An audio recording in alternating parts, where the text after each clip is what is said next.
করতেছে, ধরে আওয়াজ করে বলো মুসলমান। ইশক আশা ইশক আশা লাস্তে কুচু বরফরুত हर से जुल्मा शुक बाकी जुमला सु मियाँ ने आशिक़ माशूक़ करम जीत करमन कातिबिन रहम खबर नीस। आशिया कष्ट करे आटतेছে, आटते आटते তখন ওই আগুনের গর্তের দিকে নিয়ে যাইতেছে, যায় একটা কদম আগুনের গর্তের দিকে দেয়, আরেকবার তাকাইতেছে ফিরাউনের দিকে, মুস্কি মুস্কি হাসতেছে ফিরাউনের দিকে তাকাইয়া, আল্লাহু আকবার। এবারে ফিরাউন ডাক দিয়া কয়, হে আসিয়া, কেন আগুনের গর্তের দিকে নিবি না? কৌতূহল সৃষ্টি হইলে ফিরাউনের অন্তরের ভিতরে ব্যাপারটা কি? আরে এখন তো মারা যাবে আসিয়া, আগুনের ভিতরে পইরা কয়লা হবে, তার অস্তিত্ব থাকবে না। এমন এক কঠিন মুহূর্তের সময় আসিয়া ওই আগুনের দিকে, গর্তের দিকে একবার তাকায়, আর আমার দিকে এক নজর তাকাইয়া মুস্কি মুস্কি আসে। কারণটা কি?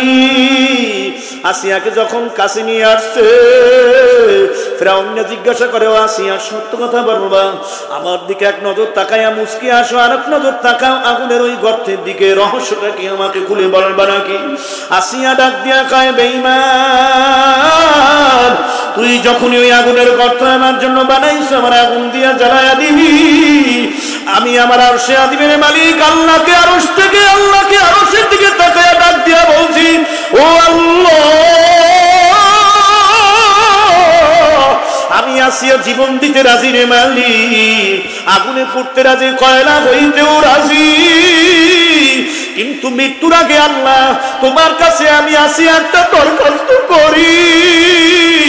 তুমি তো জান্নাতে আমারে ঘর দিবা, তুমি জান্নাতে আমারে বাড়ি দিবা, যেই বাড়িটা আমি আসিয়াকে জান্নাতে দিব, আল্লাহ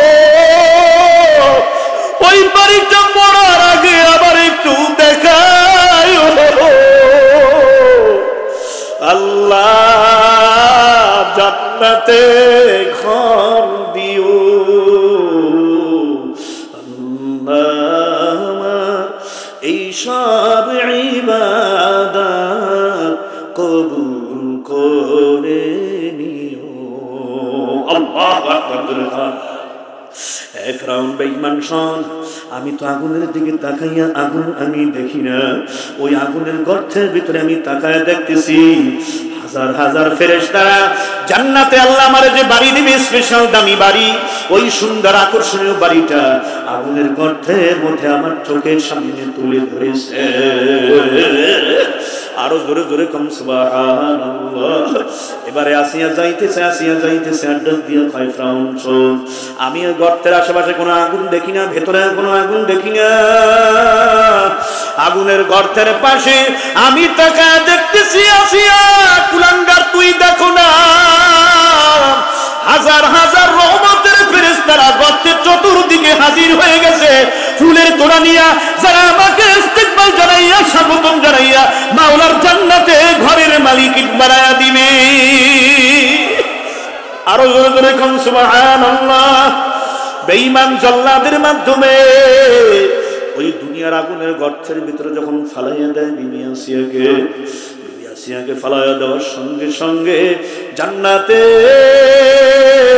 নিয়ে যাবে শত শত হাজার হাজার ফেরেশতা। বিবি আসিয়াকে আগুন থেকে ধইরা জান্নাতের ঘরের মালিকটা বানায় দিয়েছে। জোরে জোরে কোন সুবহানাল্লাহ। আসিয়া কিন্তু আর একটা দরখাস্ত করেছিল, মালিক তোমার কাছে আমার চাওয়া পাওয়ার কিছুই নাই, রব্বি বিনিলি ইদাকা বাইতান ফিল জান্নাহ, আল্লাহ তোমার আরশের পাশে থাকবে জান্নাত, আর তোমার আরশের পাশে জান্নাতে আমারে এমন একটা ঘর দিও আল্লাহ, আমার যখনই মনে চাইবে আসিয়ার আমি যেন তোমার এক নজর দেখতে পারি। আল্লাহু আকবার বলেন সবাই। এ মাদ্রাসা নাকার মুসলমান পর্দার মা বোনেরা, কলিজার টুকরা যুবক আমার ভাইরা, আসিয়া কেমন একটা ঈমানের